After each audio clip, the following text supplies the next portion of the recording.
ಹೋಗಿದ್ದಾವೆ.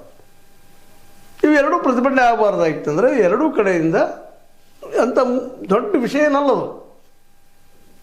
ಈಗಾಗಲೇ ಚೂರಪ್ಪನವರು ನಾವು ವಿಷಾದ ವ್ಯಕ್ತಪಡಿಸಿವಿ ಇಂಥ ಕೊಡ್ರಿ ಅಂತ ಅವ್ರು ಮಾತಾಡಿದ್ದಕ್ಕಾಗೆ ಅದಕ್ಕೆ ಎರಡು ಹಾಯ್ದಿದ್ದಾವೆ. ಈಗ ತಹಸೀಲ್ದಾರ್ ಒಂದು ತಾವು ಸದಾ ಪ್ರತಿಭಟನೆ ಮಾಡಲಿಕ್ಕೆ ಶುರು ಮಾಡೋದು, ಇಲ್ಲ ಆದರೆ ಆಯ್ತಪ್ಪ ಅಂತೇಳಿ ಓಪನ್ ಆಗಿ ಬಂದ ಆಯಿತು ಅಂತ ಶಬ್ದ ಬಳಸಬೇಡ್ರಿ, ನಿಮ್ಮ ಬೇಡಿಕೆ ಹೇಳದವ ನಾವು ತಿಳಿಸ್ತೀವಿ, ನಮ್ಮ ನೀಗಿರಿ ನಾವು ಮಾಡ್ತೀವಿ, ಇಲ್ಲ ಗೌರ್ಮೆಂಟ್ಗೆ ತಿಳಿಸ್ತೀವಿ ಅಂತೇಳಿ ಬಿಟ್ಟರೆ ಮುಗಿದೋಗ್ಬಿಡ್ತದೆ. ಇದು ಸಂಘರ್ಷ ತಪ್ತದೆ.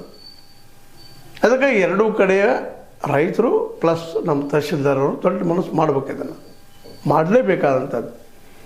ಅದರಲ್ಲೂ ರೈತ ಸಂಘಟನೆ ಯಾಕೆ ಮಾಡಬೇಕಪ್ಪ ಅಂತಂದ್ರೆ ದೊಡ್ಡ ಮನಸ್ಸನ್ನು ಇನ್ನೂ ದೊಡ್ಡದು ಸಾಹಸದ ಫಿಲ್ ಟಾಸ್ಕ್ ಅದ. ಎಲ್ಲಿವರೆಗೆ ರೈತರ ಕೈಯಲ್ಲಿ ಅಧಿಕಾರ ಬರೋದಿಲ್ಲವೋ ಅಲ್ಲಿವರೆಗೆ ಒಂದಿಷ್ಟು ಕೆಲವೊಂದು ಟೈಮ್ದಾಗ ಹುಲ್ಲಾಗಿ ಬದುಕುವಂತ ನಾವು ಭಾಳ ಗಟ್ಟಿಗರಿದ್ದೀವಿ ಅಂತ ತಿಳ್ಕೊಂಡು ಈ ಬಂಡೆಗಲಿಗೆ ಹಾಯ್ದಪ್ಪ ಅಂದ್ರೆ ನಮ್ಮ ತಲೆ ಹೊಡ್ಕೊಳ್ಳೋದು ಅಂತ ಹಂಗಂತೇಳಿ ಹೋರಾಟ ಬಿಡಬೇಕು ಅಂತಲ್ಲ. ಗಾಂಧೀಜಿಯವರು ಎಂದೂ ಬಿಡ್ತಾ ಇರಲಿಲ್ಲ. ಗಾಂಧೀಜಿಯವ್ರ ಪದವನ್ನು ಇನ್ನಷ್ಟು ಪರ್ಫೆಕ್ಟಾಗಿ ಮಾಡಿಕೊಂಡು ಈ ಹೋರಾಟ ಮಾಡಬೇಕಾಗ್ಯದ. ಇನ್ನಾದರೂ ಮುಂದಿನ ದಿನಗಳಲ್ಲೇ ಅಶ್ಲೀಲ ಶಬ್ದ ಬಳಸುವಾಗಿಲ್ಲ.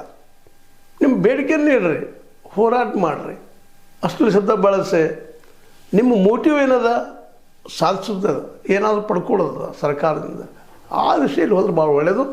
ಅದೇ ಕಾರಣ ನಮ್ಮ ತಹಸೀಲ್ದಾರ್ ಅವರಾದ್ರೂ ಸಹಿತ ಅವರು ದೊಡ್ಡ ಮನಸ್ಸು ಮಾಡಬೇಕು. ಯಾವುದೋ ದೇಶದವರು ಇಲ್ಲವರು ರೈತರ ಸಮಸ್ಯೆಯನ್ನು ಬಲ್ಲಂಥವರು ಮತ್ತು ಜೊತೆಗೆ ರೈತರ ಬದುಕನ್ನು ಸಮೀಪ ನೋಡುವಂಥ ಒಬ್ಬ ವಿದ್ವತ್ತಿದ್ದಂಥ ಜನರು.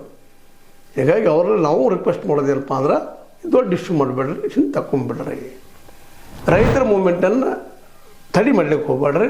ಮತ್ತು ತಡಿ ಮಾಡ್ಲಿಕ್ಕೆ ಹೋಗ್ರೆ ಈಗಾಗಲೇ ಅವ್ರಿಗೂ ಗೊತ್ತದ ಎದುರಾಳಿಗಳಿಗೆ, ನಮ್ಮ ರೈತ ಮುಖಂಡರಿಗೆ